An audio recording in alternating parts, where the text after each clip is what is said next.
going to show you Spot Me on a dark garment. What you're going to need for a dark garment is no background at all. You're going to need a layer, one layer, with everything that you want knocked out as a transparent background. This image here, the Oasis, is a restaurant in St. Augustine Beach, Florida, and they gave me permission to use it. I love the image. It's got a lot of color in it, and that's the reason why I wanted to use it. It wasn't one of my designs. It's simply a borrowed design. The people at St. Augustine, or at the Oasis, were nice enough to turn me on to the design to do the demo, and kudos to you. I appreciate it. It's a great design. Anyway, I'm going to go back to the actions over here. I'm going to show it to you again in simulated process. Spot Me is going through the whole image. It's going to do the same thing it did with the parrot, but this time it's going to give you a base and a highlight that you can actually use. And the reason why I say it that way is because we weren't using the base before. Here's the base, and this is an editable, fully editable base. You can put any more amount of this color if you want underneath it, in the base to base the color itself. I'm going to go through the colors. Here's the shirt. In this particular case, the shirt is this teal color. There's the base. There's the yellow. There's the red. Now you can see that we don't really need a brown in this. Anyway, there's our light blue. There's our green. And we don't need a dark gray. There's the brown, and as you can see, the brown just kind of gets in the way. There's the blue, and there's the black. And at that, we have 1, 2, 3, 4, 5, 6, 7 colors right there. 8 with a top white. If you have an 8-color press, it's a primo way to go, right there. Let's say you have a 6-color press, but you still need to do this on a dark garment. We can go over to the actions and say we want to do this on a 4-color plus base and highlight. Let's go ahead and hit that. And that's going to combine a whole bunch of colors. Your blues are going to get combined.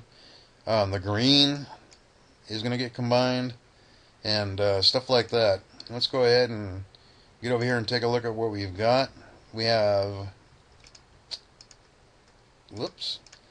There's our base yellow. Let me back up. Base yellow, red, blue, and black. And that is a 5-color design because of the base. We have a top white there, for those of you that don't have that jacked up extra head on your 6-color press. And that's pretty much that. This is on a dark colored garment. We can actually make this color, if you go into the channel itself, you can make this the color of this garment whatever color you want. We'll go ahead and put it on navy. So that's how it looks on navy. You can go over here, let's say it's on a black shirt, because good guys wear black. There's a black shirt. So, there's all kinds of things you can do with this. Let's say you don't like the amount of color, or excuse me, base that's underneath this image itself. Maybe you'd like to get a little bit more red and yellow, maybe red, underneath the in the base. So you can go back over here to the spotilities, and let's say we want to put more, first of all, more red in the base. And okay, it's going through and telling you that the channels that we just got rid of aren't there, and the reason why they're not there is because we put this into a 4-color image. Anyway, you can see that now we have a more pumped up image. I'm going to do the same thing for the yellow, and it's going to come back and it's going to tell you the same thing. The dark gray is not there, all these other colors aren't there, and they're not there because we took them out when we did the 4-color. Going back out, there's the image with the pumped up base. Pretty good looking image. Let's say that you don't have a rip to do this with. You don't have any source of postscript at all. I have a Ripless Halftone, and I can show you that right now. And we can do this as low as, I think I did it at 25 line per inch, which is a big old dot. We probably want to do something around 55, but let's say you're doing this on a manual press and your screens are kind of jacked and everything else. We're going to do a Ripless 22.5 degree halftone at 45 lines per inch. And what this will do, this will make a, we're going to say yes, this is going to make a 1200 DPI image that's ready to print. And here's your halftone. I've got your halftone anyway, and this is ready to go.